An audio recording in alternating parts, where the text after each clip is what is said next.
Well, folks, we made it once again. Friday is upon us. Another week has come to an end. It's a fantastic time of year. Football season kicking off.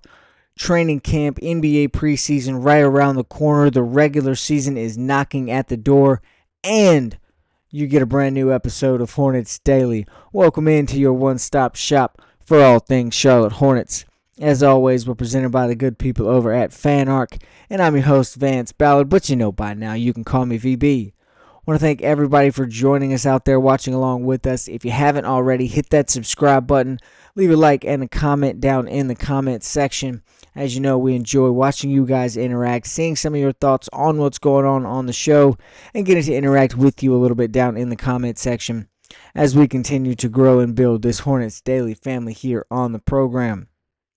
Now, as you know, still late in August, a pretty slow time here in the NBA. Not a whole lot going on, not a whole lot of things happening, but we do have some buzz in the Queen City. Got a few things on the docket for you here today. We're going to lead the show off talking about one of the more popular Hornets, one of the more major topics of conversation when discussing the Hornets this season. Musa Diabate, what impact can he have on the offense? How can he take that next step to improve his offensive game? We'll talk a little about that today on the show. The Hornets overall as a team get a very poor offensive grade from one NBA writer. We'll discuss that and if the Hornets can improve offensively on that end of the floor as a team this year. Will the Hornets be a part of that bottom five of the NBA again when this regular season is all said and done? One writer thinks it could not just be the Eastern Conference that the Hornets are in the bottom five of, but the overall NBA as well. I'll talk about that, let you know if I agree or disagree here on the program today. And the Hornets, you can say a lot of things. You can critique all the moves they did or didn't make in the offseason. One thing you can't really argue, the bench has greatly improved, has drastically improved coming into this season. We'll go over who it might be coming off the bench for the Hornets and how that depth can impact the regular season. How should that help the Hornets going forwards? We'll talk about that today to wrap things up. Now, you know I don't beat around the bush here on Hornets Daily. We like to dive head first into the program, and that's exactly what we're going to do here today.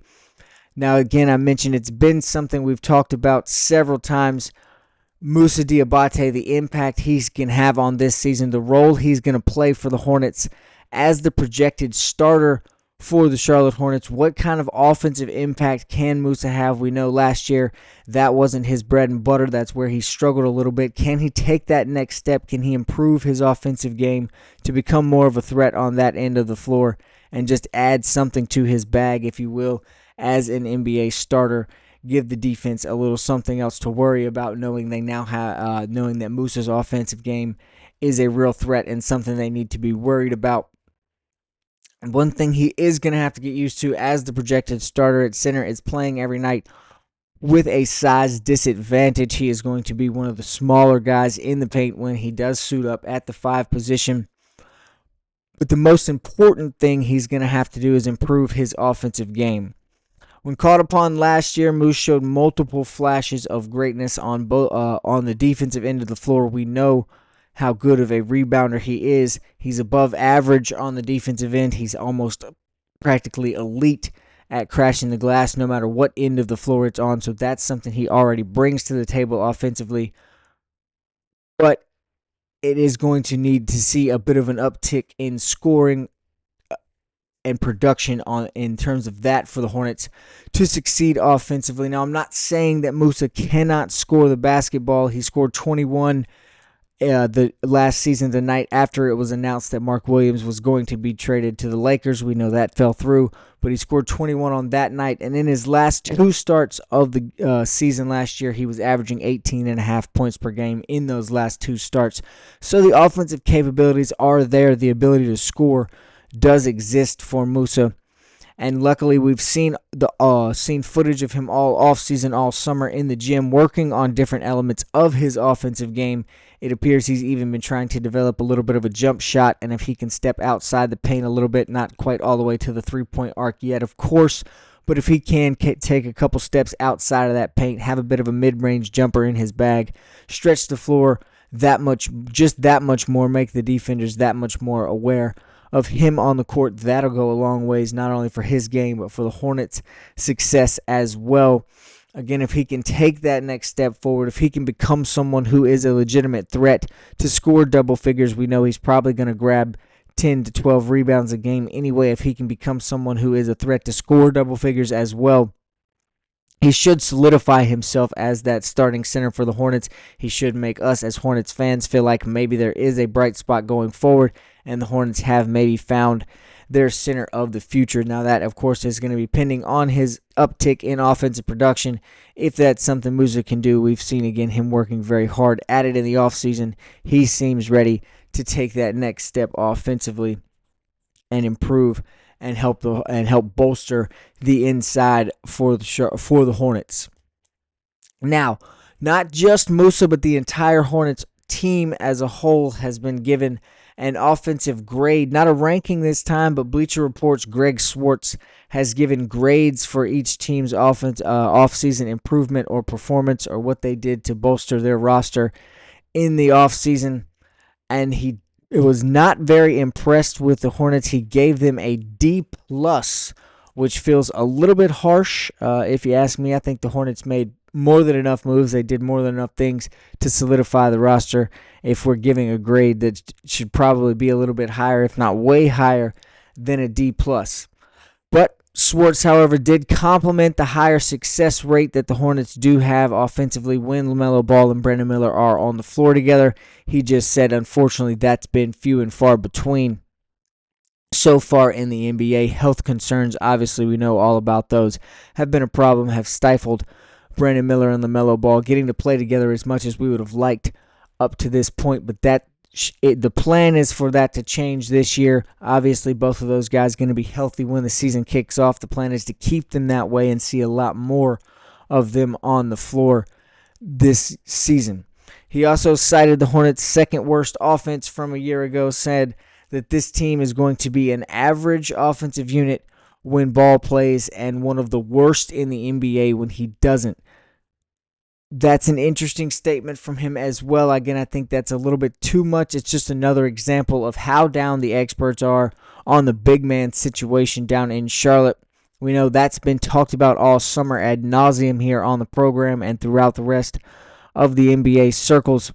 But again, it is one of the main reasons that Swartz believes the Hornets will be so bad. He said that they just didn't do enough at the big man position, whether it be the 4 or the 5. Swartz not super thrilled with anybody the Hornets have at the big man spot, despite the improvement we've seen from Tajon Salon, despite the effort and hard work we've seen from Musa and all the excitement surrounding him.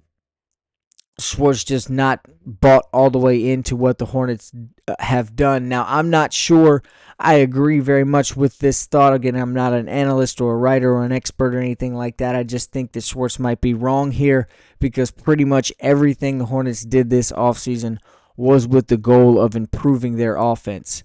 Minus Mason Plumlee, they brought in proven offensive threats and shooters at multiple positions. They brought in proven guys who know what we're getting from them in the NBA, and they also went out and drafted guys who are known as sharpshooters as well. They also re-signed Trey Mann, bringing a guy like him back, someone who was scoring double figures off the bench before he got hurt last year, brings just another offensive threat, an offensive element to the game. Mann can play some defense as well, but we're focused on offense here. Trey Mann also can develop there. When Grant Williams and Josh Green get healthy, that could potentially be 2 more offensive threats. Obviously, Green is going to have to take a step forward and play a little better than he did last year, but that's just more pieces that can be added to the recipe for the Hornets. I think that Charlotte's taken the necessary steps to improve what was a really bad shooting team last year. I think at each position they've increased their shooting ability. I think the shooting percentage is going to go way up this year, and not just the percentage, but the efficiency of shooting as well. The better shot choices are going to be there as the Hornets can spread the floor more. There's more weapons out there available for them. LaMelo and Brandon Miller are going to be able to get a little bit more of their teammates involved. I think the Hornets are trending in the right direction offensively, and I think if I were to give them a grade based on what they did this offseason, it would be a little higher than a D+. Again, I know the glaring issue that is the center position. But as we continue to move through the offseason, I continue to trust and a little bit more actually like the idea of using the centers that we have going forward right now. I think Musa Diabate, Kalkbrenner, and Mason Plumlee can get things done. They can be competent enough on that inside to help the Hornets improve and continue to build going towards the future. Speaking of improvement, will the Hornets finish in that bottom 5 section of the NBA again this year? Schwartz is not the only writer unimpressed with the Hornets this offseason. ESPN's Tim Bontemps is predicting that Charlotte will finish in the bottom 5, again, not just of the Eastern Conference, but in the NBA as a whole. One of the 5 worst teams, Bontemps predicts the Charlotte Hornets to be. Again, not necessarily something I would say I agree with, but we've got a little bit of bias here on the program. In the article that Bontemps wrote, he compared the Hornets to the Chicago Bulls. Again, something I think a little bit harsh. He called them 2 teams, quote, at a crossroads. Now, I wouldn't exactly say after reading this article that Bontemps was being negative about the Hornets. It felt a little bit in his writing like he was more unsure about what to expect or about what he's going to see from Charlotte come the regular season when they put a team out on the floor. He said the Hornets have a roster that could wind up, quote, fighting for a playoff spot or a spot atop the lottery. Again, that just kind of goes to further show you he's not really sure what to expect from the Hornets. They have the pieces on paper to, again, put themselves into that play-in position, maybe even earn a playoff seed as a whole. They have those names. They have that talent on the roster.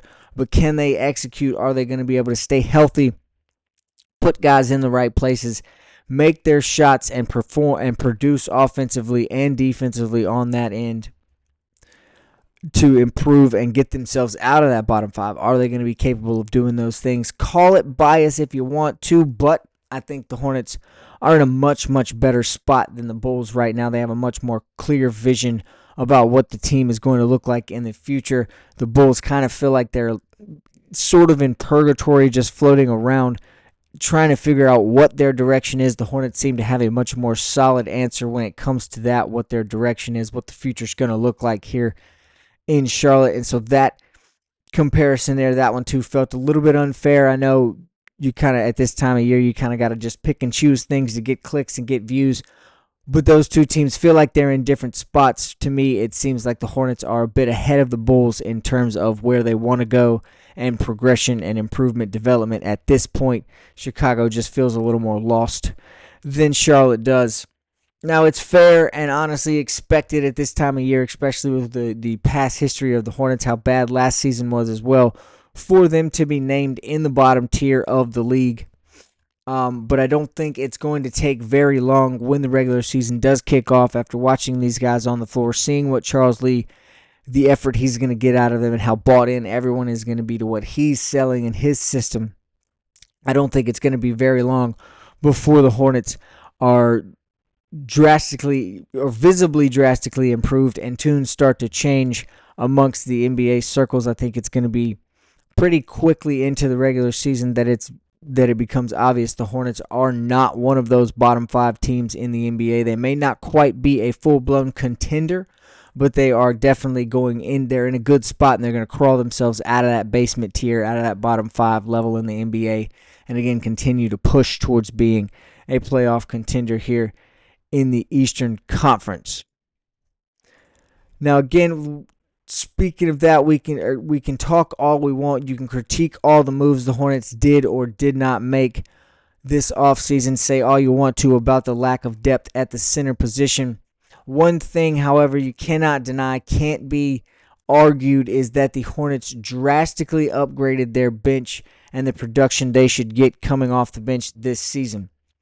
Charlotte's bench was 21st in scoring last season, a unimpressive number, not where you want your bench to be, especially when you played most of the year using that bench as LaMelo Ball, Brandon Miller were unhealthy. Miles Bridges had to miss some time. So when you have to dive or dip that heavy into the bench, you obviously want to see a number higher than 21 be their overall scoring. number and their amount of production given off the bench. It was very clear that improving the bench, the second unit, and the role players coming off the bench, it was very clear that was a high priority for Jeff Peterson and Charles Lee in the offseason. And I think they did a pretty good job taking care of that, handling that, answering some of those questions, adding some guys who can produce a little more, both offensively and defensively, off the bench. No matter what the starting lineup looks like in October, the guys coming off the bench should not, in theory and on paper, should not allow for a drop-off in production, while the second unit, or again more of those role players, some deeper guys, have to be out there on the floor. There should not be a change in production or too much of a drop-off. That's just the way Peterson and Charles Lee have set the bench up for the Hornets this season. Now, if Knippel starts, if he earns his spot in the starting lineup as a rookie coming into the regular season, then that brings Colin Sexton off the bench, a guy who is a career 18 points per game scorer. Having someone like that coming off your bench instantly improves the production, will instantly take that scoring number higher than 21st in the league. Trey Mann is also going to be healthy, and he's been a factor off the bench. We know he was averaging double figures when he got hurt last year, looking like he was going to find himself in talks for, or at least in the discussion for the potential Six-Man of the Year award. If he can stay producing at a level like that, that's just more production, more points offensively. He's looking to take another step defensively off the bench as well.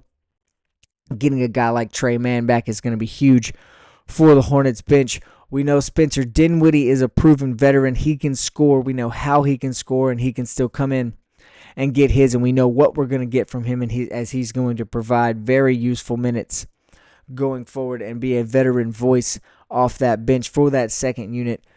Kind of get them back on track. If they are having some sort of an off night, it's going to be nice to have a veteran running that second unit, kind of like Colin Sexton or Spencer Dinwiddie, two guys who understand what it means to come off the bench and kind of lead that second unit and produce that way. We've talked already about him on the show today. Not everybody's impressed with him, but we've seen some very good things from Tajon Salon this offseason, his 2 games out in the Summer League. He looked like he was ready to take that next step. He's put in the work. We've seen his regimen. We've seen his routine. It does seem like he is ready to handle the pressure that's going to be on him as the former number 6 overall pick in the draft. And he also seems ready to take that next step on both ends of the floor, especially offensively. Get an uptick in his production and continue to improve his game. Just another guy coming off the bench that should definitely help the Hornets this season, as he can take the next step and become a more serious threat offensively and defensively when coming off the bench. I mentioned this earlier as well, but Josh Green and Grant Williams fall into this category also. When those two guys get healthy, that's 2 more pieces off the bench. I said it before. Obviously, Josh Green's got to get better. He's got to improve offensively this season for the Hornets if he wants to make an impact off the bench. Guys like Liam McNeely now coming off the bench to play the 3. Ryan Kalkbrenner is going to be very important. The rest of the rookies, Sion James is probably going to find himself on the floor here and there as a defensive specialist, as he is put out there, as he'll continue to progress and develop his offensive game, his defensive game already in a good spot. So we can probably see Sion James out there somewhere in the rotation if he's not spending time in Greensboro. Grant Williams, probably the of those names that I mentioned there, at least early on. Grant Williams, when he comes back, probably going to make the biggest impact. He's probably going to be the most important of the guys I just named coming off the bench, although Josh Green's defense on the wing could go a long way as well, just to add some depth. But Grant Williams probably going to have more of an impact. Again, we're going to be able to use his shooting, his defense, and his overall leadership ability when he does come back onto the floor. Now, we know, it's been said over and over, even mentioned a couple times again on the show today, it is a big point of discussion. We know about the lack of depth at the center position. We know about the issues in front of the Hornets at the 5 and all the doubt being cast on the Hornets because of it. That is a major factor in what's got writers putting them in the bottom 5 of the NBA. It's a major factor in what's got the Hornets getting such poor offensive grades, getting ranked so low in all these offseason clickbait articles here and there, all the predictions about the future or about the Hornets this season. Most of the negative is coming because of that lack of depth at the center position, something we've touched on over and over again. Despite that, though, there's still no way that you can look at this roster again. As I said, no matter who runs out there in the starting lineup, there's no way you can look at the rest of this roster and not say that this bench is way better than last year, approaching on an overall good bench as a whole in terms of the rest of the NBA.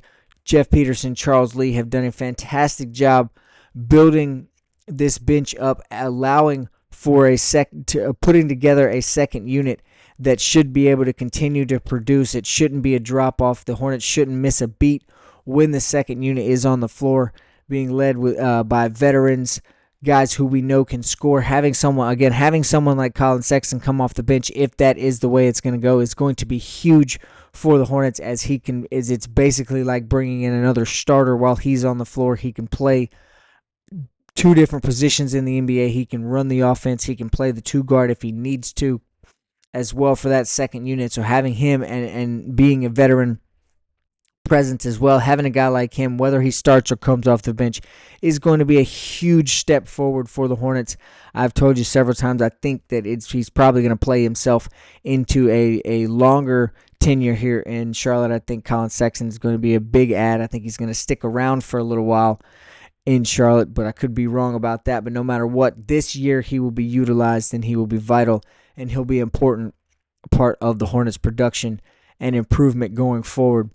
We've talked plenty over the summer about this season going poorly for the Hornets, about all the potential for catastrophe for the Hornets to be right back in that lottery position going into next year's draft. But as I've said many times, I don't necessarily feel that way. I'm dangerously optimistic. I've used that exact phrase several times here on the program about this season, but not only this season, about the future as well. I think the Hornets are doing all the right things to really try and change that culture like they've been saying they are, and really try and make themselves a more prominent name in the playoff discussion here in the Eastern Conference, as they continue to try and build to becoming real contenders in the Eastern Conference. Still probably a ways away from that, but things are trending in the right direction. The Hornets taking all the right steps to continue to improve and become a more serious organization in the future. The new and improved bench are going to be a huge part of that development, a huge part of that improvement process.